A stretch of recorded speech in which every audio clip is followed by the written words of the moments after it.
सभी को नमस्कार। ज्योग्राफी क्लासेज में आपका स्वागत है। राजस्थान के भूगोल के अंतर्गत आज हम देखते हैं राजस्थान में विभिन्न कृषि फसलें।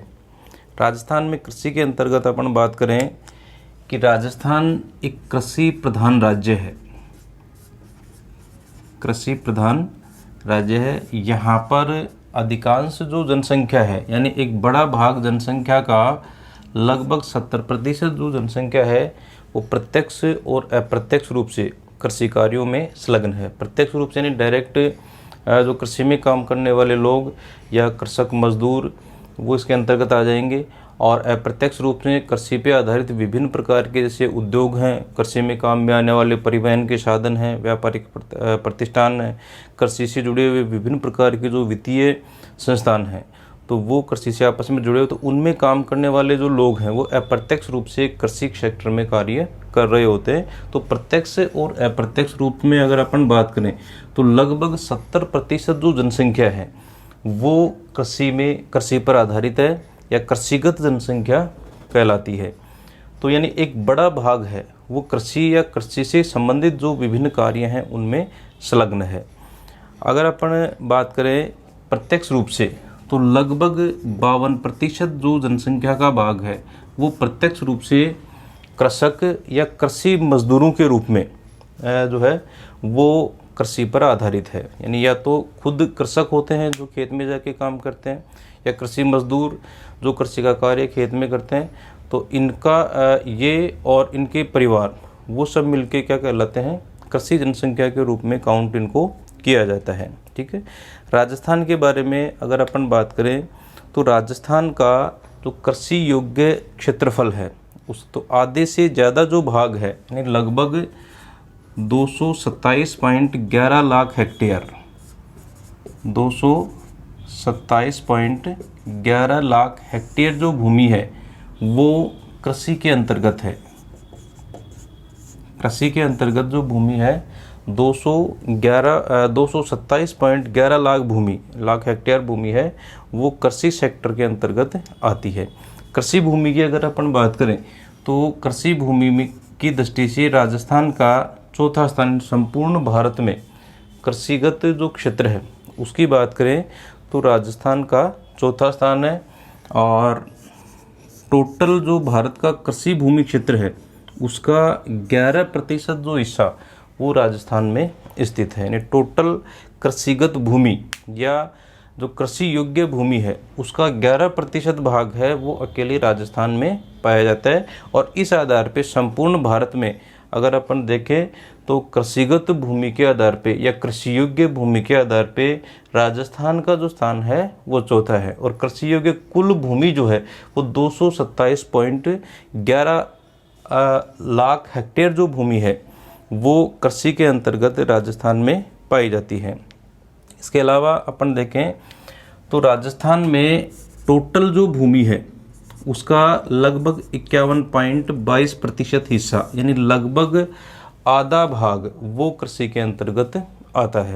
ठीक है। यानी टोटल जो राजस्थान की भूमि है उस कुल राजस्थान की भूमि का आधे से ज़्यादा भाग वो कृषि भूमि के अंतर्गत शामिल किया जाता है। यहाँ पे कृषि कार्य जो हैं वो किए जाते हैं या कृषि कार्य करना यहाँ पर संभव है। ठीक है। पूरे भारत में जोत का आकार की दृष्टि से अगर अपन देखें, जोत का आकार या खेत का आकार, तो खेत का जो आकार है उसकी दृष्टि से देखें तो 3.38 हेक्टेयर राजस्थान में जो औसत जोत का आकार है वो 3.38 हेक्टेयर है। जबकि भारत में अगर अपन बात करें तो 1.32 हेक्टेयर है। तो भारत में औसत जो जोत का आकार है उसके आधार पे अगर देखा जाए तो राजस्थान में औसत जोत का आकार है वो काफ़ी ज़्यादा है। भारत में ओवरऑल इंडिया में जो है वो खेत का आकार कितना है 1.32 हेक्टेयर, जबकि राजस्थान में अगर अपन देखें तो राजस्थान में 38 हेक्टेयर जोत का आकार है। जोत के आकार की दृष्टि से अगर राजस्थान को देखें तो पूरे भारत में राजस्थान का पहला स्थान है। यानी जोत के आकार के आधार पे या खेत के आकार के आधार पे संपूर्ण भारत में राजस्थान का प्रथम स्थान है। और यहाँ पर जोत का आकार जो है वो 3.38 हेक्टेयर पाया जाता है। ठीक है। अब राजस्थान की जो कृषि है उसकी मुख्य जो विशेषताएं हैं उनके बारे में अगर अपन बात करें तो एक तो जनसंख्या की निर्भरता, यानी अधिकांश जनसंख्या, जैसे अपन ने पहले बात की कि लगभग 70% जो जनसंख्या है वो प्रत्यक्ष और अप्रत्यक्ष रूप से कृषि कार्यों में संलग्न है। तो इसका मतलब अधिकांश जो रोजगार के साधन हैं या प्राथमिक क्रियाओं के रूप में जो कार्य किए जाते हैं उनमें सबसे बड़ा जो भाग है वो कृषि का है। यानी अधिकांश लोग हैं वो प्रत्यक्ष और अप्रत्यक्ष रूप से कृषि में जुड़े हुए हैं। तो पहला आ गया इसमें जनसंख्या की निर्भरता। जनसंख्या की निर्भरता, तो अधिकांश जो लोग हैं वो कृषि कार्य पर निर्भर हैं, या दूसरे शब्दों में कहना चाहें तो एक रोजगार का बड़ा साधन है। यानी कृषि जो क्षेत्र है, कृषि सेक्टर, वो काफ़ी ज़्यादा लोगों को इसने रोजगार प्रदान कर रखा है प्रत्यक्ष और अप्रत्यक्ष रूप में। साथ ही राजस्थान की विभिन्न जो फसलें हैं उनके बारे में अगर अपन बात करें तो फसलों की विविधता अधिक है। फसलों की विविधता यानी यहाँ पर सभी प्रकार की फसलें जो है वो बोई जाती हैं, जिसमें शीतोष्ण, उपोष्ण और शीत, ठीक है, सभी प्रकार की जो फसलें हैं वो अपने यहाँ पर बोई जाती हैं। साथ में जो शुष्क कृषि, जैसे बाजरा जो है मुख्य शुष्क खाद्यान्न फसल है, तो बाजरे से लेके और अधिक पानी चाहने वाली जो फसलें हैं जिसमें गन्ना, चावल वगैरह है वो भी राजस्थान में बोए जाते हैं। तो यहाँ पे जो डाइवर्सिटी है वो काफ़ी ज़्यादा है। फसलों की जो विविधता है, अलग अलग क्षेत्रों में अलग अलग प्रकार की जो फसलें हैं और उसमें लगभग सभी प्रकार की जो फसलें हैं, उष्ण, शीतोष्ण, शीत या उपोष्ण प्रकार की जो फसलें हैं वो यहाँ पर बोई जाती हैं। साथ में विभिन्न प्रकार की, जैसे यहाँ पे खाद्यान्न फसलें हैं, तिलहन फसलें हैं, दलहन फसलें हैं और व्यापारिक फसलें और पेय फसलें या फिर बागवानी फसलें। ठीक है। तो यहाँ पे विविधता जो है वो काफ़ी ज़्यादा है। इसमें खाद्यान्न, तिलहन, दलहन, व्यापारिक और विभिन्न प्रकार की पेय फसलें और जो बागवानी फसलें हैं वो यहाँ पर पाई जाती हैं। ठीक है। इसके अलावा अपन बात करें कि जनसंख्या की निर्भरता में वही अधिकांश जो जनसंख्या है वो इसके ऊपर निर्भर है और उसमें जैसे प्रत्यक्ष रूप से या कृषि पे आधारित जो उद्योग है उनमें, या फिर जैसे मान लो ऐसे व्यापारिक प्रतिष्ठान जो सीधे कृषि उत्पादों के विपणन से संबंधित हैं। इसके अलावा ऐसे बहुत सारे परिवहन के साधन जो कृषिगत उत्पाद होते हैं उनको व्यापारिक प्रतिष्ठानों तक या उद्योगों तक लाने और ले जाने के लिए इनका जो उपयोग है वो किया जाता है। ठीक है। तो इस प्रकार से अधिकांश जनसंख्या की निर्भरता है। साथ में फसलों की जो विविधता है, यानी अलग अलग प्रकार की फसलें बोई जाती हैं। शुष्क फसलों से लेके तर जो फसलें हैं वो भी यहाँ पे बोई जाती हैं। साथ में उष्ण, उपोष्ण, शीतोष्ण, शीत सभी प्रकार की जो फसलें हैं वो यहाँ पर बोई जाती हैं। इसके अलावा विभिन्न प्रकार की खाद्यान्न फसलें, व्यापारिक फसलें, तिलहन फसलें, दलहन फसलें और रेशेदार फसलें, पेय फसलें, तो सभी प्रकार की जो फसलें हैं वो यहाँ पर बोई जाती हैं। नेक्स्ट इसमें खाद्यान्न फसलों की प्रधानता। राजस्थान में जो फसलें बोई जाती हैं उसमें खाद्यान्न फसलों की मात्रा है वो ज़्यादा है। खाद्यान्न फसलों की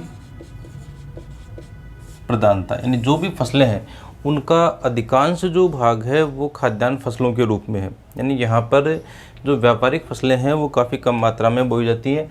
अगर अपन बात करें तो जो खरीफ की फसल है, खरीफ की फसल में टोटल जो फसलों का उत्पादन हो रहा है उसका 60% से अधिक भाग है वो खाद्यान्न फसलों के रूप में होता है।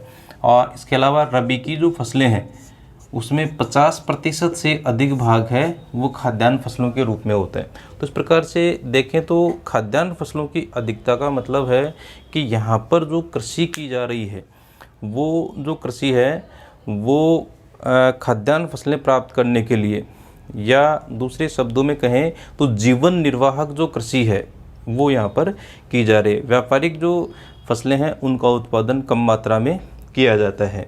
इसके अलावा अपन बात करें तो आय की प्राप्ति,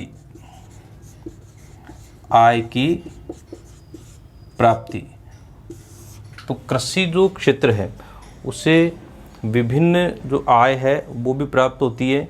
और अगर अपन देखें तो टोटल जो जीडीपी में योगदान है कृषि सेक्टर का वो 22% है, लगभग 22% जो आय है, यानी जीडीपी का मतलब हो गया किसी भी क्षेत्र या किसी भी राज्य में जो समस्त आय के स्रोत होते हैं, उन समस्त आय के स्रोतों से प्राप्त आय वो कितनी है, तो वो होती है आपकी जीडीपी, ग्रॉस डोमेस्टिक प्रोडक्ट, सकल घरेलू उत्पाद। तो सकल घरेलू उत्पाद में जो कृषि क्षेत्र है उसका योगदान है 22%, यानी टोटल जो राज्य को आय प्राप्त हो रही है उसमें से 22% जो हिस्सा है वो अकेले कृषि से प्राप्त होती है। इसके अलावा सिंचित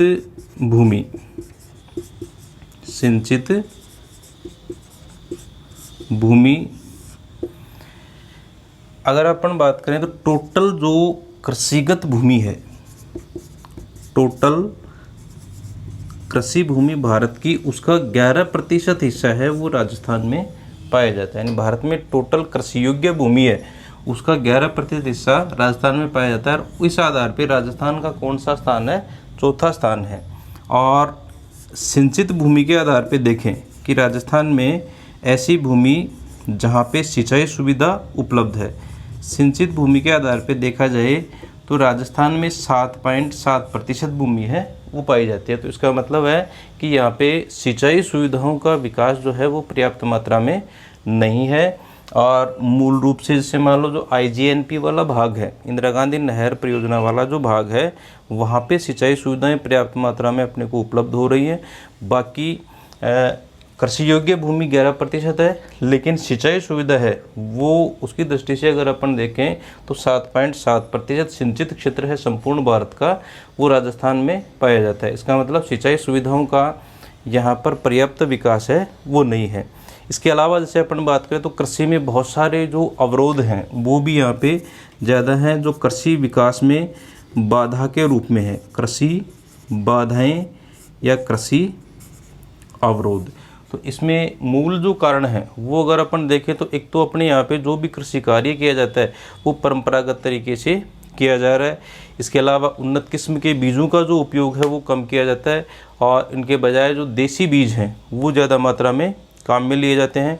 रासायनिक उर्वरक, कीटनाशक वगैरह जो इंसेक्टिसाइड और पेस्टिसाइड्स हैं उनका उपयोग भी कृषि कार्यों में कम मात्रा में किया जाता है। तो उर्वरकों का जो उपयोग है वो भी यहाँ पर कम है, जिसके कारण से प्रति हेक्टेयर जो उत्पादन है अन्य क्षेत्रों के बजाय अगर अपन देखें तो प्रति हेक्टेयर किसी भी फसल का उत्पादन है वो राजस्थान में कम मात्रा में है। इसके अलावा सिंचाई सुविधाओं का पर्याप्त जो विकास नहीं है, सिंचाई जो साधन है वो भी यहाँ पे कम मात्रा में है। और भूमि अपर्दन भी, यानी यहाँ पे जो बरसात होती है उसके कारण से या अन्य जो कारक हैं जैसे मान लो तेज़ गति से चलने वाली पवनें हैं उनके द्वारा भी, तो भूमि अपर्दन भी यहाँ पे काफ़ी ज़्यादा मात्रा में हो रहा है। तो जो भूमि का अवनयन या भूमि डिग्रेड है वो लगातार होती जा रही है। तो इस प्रकार से देखें तो अपर्दन है वो भी यहाँ पे लगातार बढ़ रहा है। इसके अलावा अनेक प्रकार के जैसे मान लो कृषि रोग हैं तो उनका भी पर्याप्त या समुचित जो उपाय है वो यहाँ पे कम मात्रा में है। और किसान जो है राजस्थान का, कृषक जो है वो काफ़ी गरीब है, यानी नए नए इनोवेशंस हैं, नए नए कृषि के उपकरण हैं, नई नई जो कृषि तकनीक हैं और विभिन्न प्रकार की जो व्यापारिक फसलें हैं जिनमें इन्वेस्टमेंट ज़्यादा मात्रा में होता है, पूंजी की आवश्यकता जिनमें ज़्यादा मात्रा में होती है। तो ऐसे जो इनोवेशंस हैं, ऐसे नवाचार या ऐसे जो नवीनीकरण है वो कृषि में कम मात्रा में किए जाते हैं, क्योंकि एक तो किसान गरीब है और परंपरागत तरीके से कृषि करने के कारण से अशिक्षित और गरीब किसान होने के कारण से ज़्यादा मात्रा में नवाचार या वैज्ञानिक पद्धतियां हैं वो काम में नहीं ली जाती हैं। तो ये भी यहाँ की कृषि की एक विशेषता है। और इसके अलावा अगर अपन बात करें तो राजस्थान में कृषिगत जो भूमि है, कृषि के अंतर्गत जो क्षेत्र है, उसमें अगर मिट्टी की बात करें तो उसमें भी ज़्यादा उपजाऊपन नहीं है। जैसे मान लो अन्य जो क्षेत्र हैं, उत्तर प्रदेश है, बिहार है, पश्चिम बंगाल है, इन क्षेत्रों के बजाय राजस्थान की जो भूमि है उसमें उर्वरता की कमी पाई जाती है। इसके अलावा जैसे मान लो अपन बात करें तो मानवीय श्रम, तो यहाँ पर मानवीय श्रम ज़्यादा मात्रा में लगा हुआ है। यानी जहाँ जैसे मान लो 5 व्यक्तियों से काम चल सकता है तो वहाँ पे 7 या 8 या 10 व्यक्ति हैं वो कृषि कार्य में लगे हुए हैं। ठीक है, तो इसमें जैसे मौसमी बेरोजगारी हो जाती है। जैसे 5 व्यक्ति हैं वो कृषि कार्य कर सकते हैं, और जैसे अन्य जो व्यक्ति है वो प्रत्यक्ष रूप में देखा जाए तो वो कृषि में संलग्न है, लेकिन वो जो है उनका ज़्यादा योगदान नहीं रहता है उसमें। तो ऐसे जो व्यक्ति हैं वो एक तरीके से बेरोजगारी को बढ़ाते हैं। ठीक है, तो इस प्रकार से मानवीय जो श्रम है वो काफ़ी ज़्यादा मात्रा में लगा हुआ। उसका मूल कारण ये भी है कि जैसे मान लो यहाँ पे नई तकनीकों का अभाव है, जो कृषिगत उन्नत उपकरण हैं या कृषिगत जो नवाचार हैं उनका उपयोग कम मात्रा में किया जा रहा है, जिसके कारण से समस्त जो कार्य हैं वो मानवीय श्रम के माध्यम से निपटाए जाते हैं। जबकि ऐसे बहुत सारे कार्य हैं जिनमें कृषि उपकरण या कृषि मशीनों का उपयोग करके मानव श्रम को कम किया जा सकता है, लेकिन उनमें पूंजीगत लागत और कुछ नवाचार वगैरह हैं उनकी आवश्यकता ज़्यादा मात्रा में पड़ती है। तो इस प्रकार से देखा जाए तो ये कुछ भारतीय राजस्थान की जो कृषि है उसकी विशेषताएं अपन कह सकते हैं, जिसमें एक तो जनसंख्या की निर्भरता। ठीक है, यानी अधिकांश जो जनसंख्या है, लगभग 70% जनसंख्या है वो कृषि कार्यों में प्रत्यक्ष और अप्रत्यक्ष रूप से संलग्न है। इसमें एक तो प्रत्यक्ष रूप में कृषि में काम करने वाले जो लोग हैं कृषक के रूप में या कृषि मजदूर के रूप में।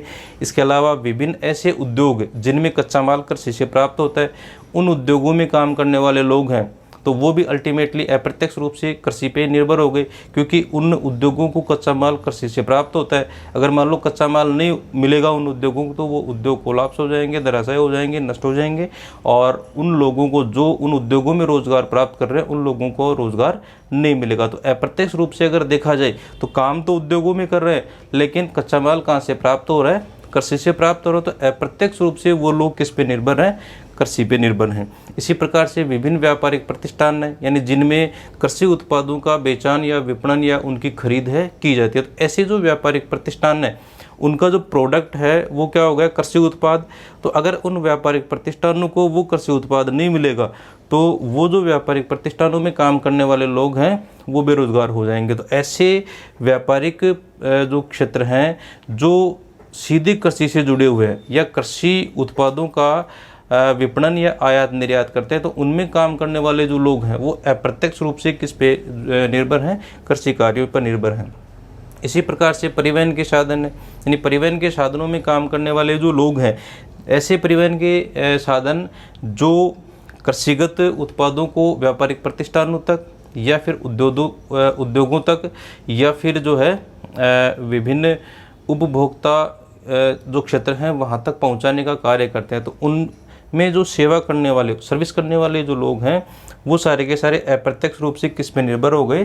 कृषि कार्यों पर निर्भर हो गए। इसके अलावा दूसरी जो विशेषता है राजस्थान की कृषि की, उसमें बात करें तो फसलों की विविधता, यानी यहाँ पे विभिन्न प्रकार की जो फसलें हैं वो पाई जाती हैं। जैसे एक कम पानी चाहने वाली जो फसल है, जैसे जो 20 या 30 सेंटीमीटर वर्षा में भी आसानी से उगाई जा सकती है खाद्यान्न फसल के रूप में। जैसे मान लो बाजरा है तो 20-30 सेंटीमीटर वर्षा में आसानी से बाजरा है उसका उत्पादन हो जाता है, और वो भी यहाँ पे राजस्थान में बोया जाता है। साथ ही जैसे अधिक पानी चाहने वाली जो फसलें हैं, जैसे मान लो 100 से 150 सेंटीमीटर तक वर्षा चाहने वाली जो फसलें हैं जिसमें चावल है, गन्ना है, तो इस प्रकार की जो फसलें हैं वो भी राजस्थान में बोई जाती हैं। तो यहाँ पे शीतोष्ण, उपोष्ण और विभिन्न प्रकार की जो उष्ण कटिबंधीय और शीत कटिबंधीय सभी प्रकार की जो फसलें हैं वो राजस्थान में बोई जाती है।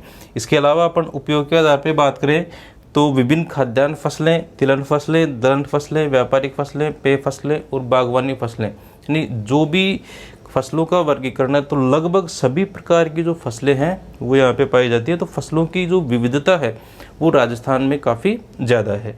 इसके अलावा खाद्यान्न फसलों की प्रधानता, यहाँ की कृषि की मुख्य विशेषता क्या है कि जो भी फसलें बोई जा रही हैं उनमें अधिकांश जो भाग है वो किस रूप में है, खाद्यान्न फसलों के रूप में है। यानी अगर अपन आंकड़ों को देखें तो खरीफ की फसल में जो भी फसलें बोई जाती हैं उनका 60% से ज़्यादा भाग है वो खाद्यान्न फसलों के रूप में होता है। इसी प्रकार से रबी में जो फसलें बोई जाती हैं उनमें 50% से ज़्यादा भाग है वो खाद्यान्न फसलों के रूप में होता है। तो इस प्रकार से अगर अपन देखें, दूसरा पहलू ये भी अपने सामने आ रहा है कि यहाँ पर खाद्यान्न फसलों की अधिकता का मतलब हो गया कि जो फसल उत्पादन किया जा रहा है या कृषि कार्य किया जा रहा है उस कृषि कार्य का मूल जो उद्देश्य है वो हो गया आपका जीवन निर्वाह। जीवन निर्वाह यानी परंपरागत तरीके से जो खाद्यान्न फसलों का उत्पादन किया जाता है वो क्या कहलाता है, जीवन निर्वाह कृषि के रूप में होता है। यानी इस प्रकार की जो कृषि है उसका मूल उद्देश्य होता है जीवन निर्वाह के लिए खाद्यान्न का उत्पादन करना। ठीक है। इसके अलावा राजस्थान की कृषि की विशेषता में अपन बात करें तो आय की प्राप्ति के स्रोत के रूप में भी है। यानी कृषि जो क्षेत्र है उससे आय की प्राप्ति होती है। समस्त आय के जो स्रोत है, जो जीडीपी है उसमें योगदान कृषि सेक्टर का है 22%। यानी राज्य को जितनी भी आय प्राप्त हो रही है उस समस्त आय का 22% जो हिस्सा है वो कृषि सेक्टर से या कृषि क्षेत्र से प्राप्त हो रहा है। तो एक बड़ा हिस्सा है वो कृषि सेक्टर से प्राप्त हो रहा है। तो एक तरीके से देखे जाए तो आय के स्रोत के रूप में भी राज्य की अर्थव्यवस्था में कृषि क्षेत्र का अहम योगदान कहा जा सकता है।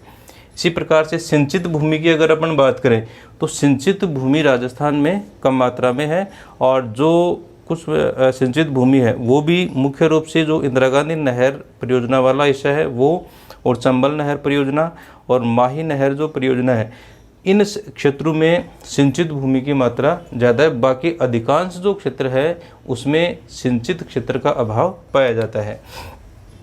कृषि भूमि के बारे में अगर अपन बात करें तो टोटल भारत की 11% कृषि योग्य भूमि है वो राजस्थान में पाई जाती है। लेकिन सिंचित भूमि की अगर बात करें तो समस्त भारत में जो सिंचित भूमि क्षेत्र है उसका मात्र 7.7% भाग है वो राजस्थान में पाया जाता है।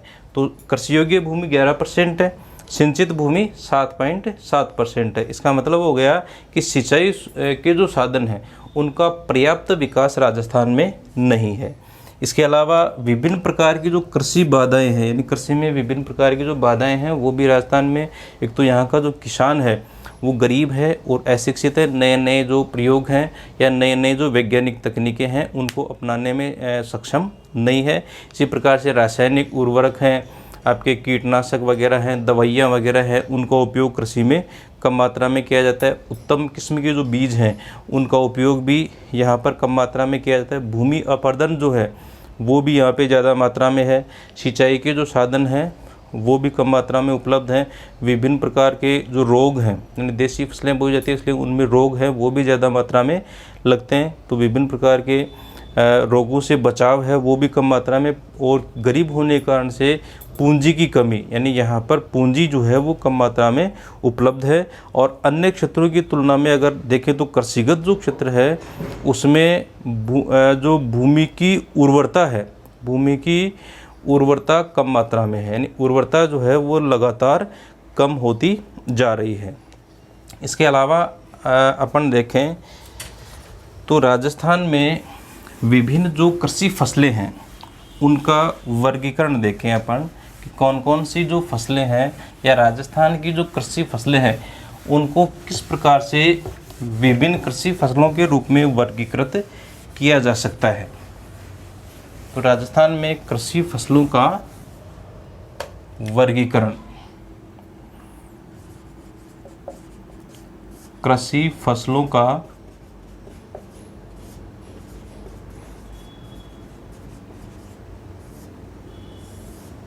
वर्गीकरण, तो वर्गीकरण के अंतर्गत अगर देखा जाए तो विभिन्न प्रकार की जो फसलें हैं उसमें अपन खरीफ, रबी और जायद, इस प्रकार से 3 फसलों के रूप में इसको वर्गीकृत किया जा सकता है। राजस्थान में विभिन्न जो फसलें हैं उनका फसल वर्गीकरण इस रूप में किया जा सकता है। तो जो खरीफ की फसल है उसकी बुआई की जाती है आपके जून जुलाई में, जून जुलाई में इसकी बुआई की जाती है और अक्टूबर में इसकी कटाई की जाती है। जून जुलाई में इसकी बुआई हो जाएगी और अक्टूबर माह में इसकी कटाई की जाती है। मुख्य जो फसलें हैं उसके अंतर्गत अगर अपन बात करें तो इसमें बाजरा, ज्वार, मूंग, मोठ, मक्का,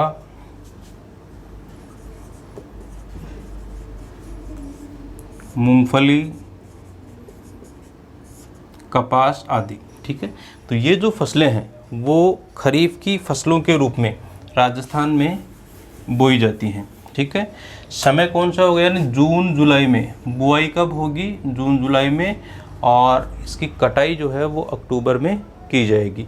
ये जो खरीफ की फसल है ये पूर्णतः वर्षा आधारित है, वर्षा आधारित है। मुख्य रूप से जो मानसूनी वर्षा होती है अपने यहाँ पे, इस मानसूनी वर्षा के द्वारा ये जो फसल है वो प्राप्त की जाती है। तो वर्षा आधारित फसल है ये, और इसीलिए इसको कहा जाता है सावणु। ये जो फसल है उसको देसी भाषा में सावणु भी कहा जाता है। सावणु इसलिए क्योंकि इसमें वर्षा का जो मुख्य महीना होता है, तो अपन जैसे मान लो जो हिंदू पंचांग है उसके अनुसार वर्षा का जो मुख्य महीना है वो होता है श्रावण मास। तो श्रावण मास को देसी भाषा में सावण भी कहते हैं। इसलिए ये जो संपूर्ण फसल है इस फसल का नाम ही क्या हो गया, सावणु, या फिर इसको देसी भाषा में चौमासा भी कहा जाता है।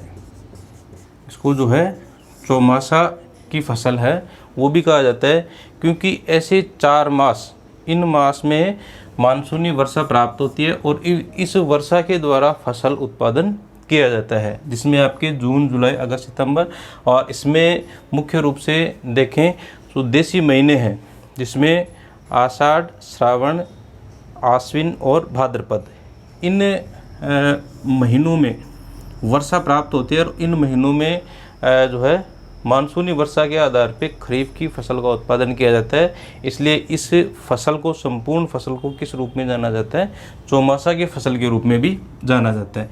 इसी प्रकार से इसको जो है सियाड़ू भी कहा जाता है। सियाड़ू जो नाम है फसल की कटाई के आधार पे, स्लैंग या जो देसी भाषा है उसमें इसको क्या कहा जाता है, खरीफ की फसल को सियाड़ू भी कहा जाता है। ये जो नाम है, जैसे सियाड़ू है, उड़ालू है, ये जो नाम है वो है फसल की कटाई के समय के आधार पे। अगर अपन देखें फसल की कटाई का समय कौन सा है, अक्टूबर, और अक्टूबर के बाद में यानी अक्टूबर में कौन सी जो ऋतु है वो शुरू हो जाती है, सर्द ऋतु, और सर्दी की जो ऋतु है शीत ऋतु, उसको देसी भाषा में यानी राजस्थान के देसी भाषा में क्या कहा जाता है, सियाला कहा जाता है, सियाड़ा इसको कहा जाता है। इसलिए ये जो फसल है इस फसल का नाम क्या है, सियाड़ू। ठीक है, तो स्थानीय भाषा में, देसी भाषा में, या दूसरे शब्दों में कहें तो स्लैंग जो लैंग्वेज है अपना देसी भाषा, उसमें खरीफ की फसल को सावणु भी कहते हैं, क्योंकि मुख्य जो महीना होता है बरसात का वो होता है श्रावण मास, इसलिए इसका नाम क्या है, सावणु है। और दूसरी सावन में जो बरसात होगी उस बरसात के आधार पे फसल उत्पादन है वो निर्भर होता है। दूसरा इसको चौमासा भी कहते हैं, यानी ये जो 4 महीने होते हैं, जो मानसूनी वर्षा के 4 महीने हैं, उनके आधार पे वर्षा प्राप्त होती है, इसलिए इसको देसी भाषा में चौमासा भी कहा जाता है। इसके अलावा इसको राजस्थानी भाषा में क्या बोलते हैं, सियाड़ू, यानी फसल की पकाई के या कटाई के समय के आधार पर इसको क्या कहा जाता है, सियाड़ू जो है वो कहा जाता है। दूसरी जो फसल है वो है आपकी रबी की फसल। रबी की फसल में बुआई होती है नवंबर में बुआई, और कटाई जो है वो आपके मार्च माह में। तो नवंबर से लेके मार्च तक ये जो फसल है रबी की फसल है वो प्राप्त की जाती है। और मुख्य जो फसलें हैं उसकी अगर अपन बात करें तो गेहूँ, जौ, चना, सरसों और मटर, तो ये मुख्य फसलें हैं जो रबी की फसल के रूप में अपने यहाँ पर उगाई जाती हैं। ठीक है, रबी की फसल में इस समय शीतकाल में वर्षा जो है, मानसूनी वर्षा है वो तो बिल्कुल भी नहीं होती है, और कुछ मात्रा में जो है शीतकालीन बरसात होती है, शीतकालीन चक्रवातीय बरसात, शीतकालीन चक्रवाती बरसात होती है, क्योंकि मानसूनी वर्षा जो है वो राजस्थान में शीतकाल में नहीं होती है। तो चक्रवातीय जो बरसात होती है वो मात्र 15 से 25 सेंटीमीटर तक यहाँ पे प्राप्त होती है, लेकिन ये छोटी मात्रा जो है वो भी काफ़ी उपयोगी होती है, यानी रबी की फसल के लिए काफ़ी ज़्यादा मात्रा में उपयोगी होती है। तो ये जो वर्षा है जिसको अपन स्थानीय भाषा में कहते हैं मावट, राजस्थान में होने वाली जो शीतकालीन बरसात है उसको देसी भाषा में, स्थानीय भाषा में मावट कहा जाता है। तो ये जो मावट है वो रबी की फसल के लिए एक जीवनदायिनी वर्षा के रूप में या काफ़ी उपयोगी वर्षा के रूप में होती है। इसको देसी भाषा में, ये जो फसल है आपकी रबी की फसल, इसको देसी भाषा में उनालू कहा जाता है, देसी भाषा में इसको उनहालू कहते हैं। उनहालू जैसे अपन ने बात की, जैसे सियालू है, ठीक है, सियालू नामकरण जो है वो किस आधार पे पड़ा है कि इस फसल की कटाई के समय मौसम या ऋतु है वो किस प्रकार की है। तो कटाई का समय अक्टूबर है, अक्टूबर के समय में कौन सी ऋतु का प्रारंभ हो जाता है, शरद ऋतु या शीत ऋतु का, और उसको देसी भाषा में कहा जाता है सियाला, इसलिए इसका नाम क्या है, सियालू। इसी प्रकार से अगर यहाँ पे देखें तो रबी की फसल की कटाई का समय क्या है, मार्च, और मार्च में कौन सी ऋतु या कौन सी जो है वो ऋतु शुरू हो जाती है, आपके ग्रीष्म ऋतु। ठीक है, तो ग्रीष्म काल शुरू होने के कारण से उसको देसी भाषा में बोलते हैं उनाला। यहाँ पे राजस्थान में जो ग्रीष्म काल है या ग्रीष्म ऋतु है उसको उनाला कहा जाता है, और इसीलिए इस फसल का नाम, यानी जो रबी की फसल है उसको किस नाम से जाना जाता है, उनालू के नाम से जाना जाता है। तीसरी जो फसल है वो है आपके जायद। जायद का बोने का जो समय है, बोने का समय अप्रैल से लेके और जून तक, अप्रैल से जून तक जायद फसल है वो ली जाती है। और इसमें मुख्य रूप से जो आपके तरबूज, खरबूजा, ककड़ी और मुख्य रूप से आपके जो है चारा फसलें, विभिन्न जो चारा फसलें हैं वो बोई जाती हैं। ठीक है, तो 2 या 3 महीने में पकने वाली जो फसलें हैं वो बोई जाती हैं, मुख्य रूप से तरबूज, खरबूजा, ककड़ी, खीरा और विभिन्न प्रकार की जो चारा फसलें हैं उनका उत्पादन है वो किया जाता है। और ये जो जून का महीना है ग्रीष्मकाल का महीना है, और ग्रीष्मकाल भी काफ़ी चरम पे होता है, इसलिए इसको विशेष उनालू फसल कहा जाता है। विशेष उनालू फसल जो है वो जायद को कहा जाता है। तो इस प्रकार से फसलों का जो वर्गीकरण है वो 3 रूपों में किया जा सकता है, खरीफ की फसल, रबी की फसल और जायद की फसल। ठीक है, देसी भाषा में अगर अपन देखें तो खरीफ की फसल को सियालू पकने के आधार पे, और रबी की फसल को उनालू, और जायद जो फसल है उसको विशेष उनालू जो है वो नाम दिया गया है। ठीक है, इसके अलावा अपन देखें तो उपयोग के आधार पे फसलों का वर्गीकरण, उपयोग के आधार पे फसल वर्गीकरण, उपयोग के आधार पे वर्गीकरण में अगर अपन देखें तो पहला जो वर्गीकरण है वो हो गया आपका खाद्यान्न फसल। ठीक है, यानी ऐसी फसलें जिनको खाद्यान्न के रूप में खाने के लिए काम में लिया जाता है। तो खाद्यान्न फसलों के रूप में आपके आ जाएगा बाजरा, गेहूँ, जौ, मक्का, ज्वार और दलहन, विभिन्न जो दालें हैं वो इसके अंतर्गत आ जाएंगी। ठीक है, इसके अलावा चावल का उत्पादन भी थोड़ा बहुत यहाँ पे होता है। तो ये जो फसलें हैं वो किस रूप में आ जाएंगे, आपके खाद्यान्न फसलों के रूप में आ जाएंगी। ठीक है, यानी इनका जो उपयोग है वो खाद्य फसलों के रूप में किया जाता है। इसी प्रकार से जो आपके व्यापारिक फसलें,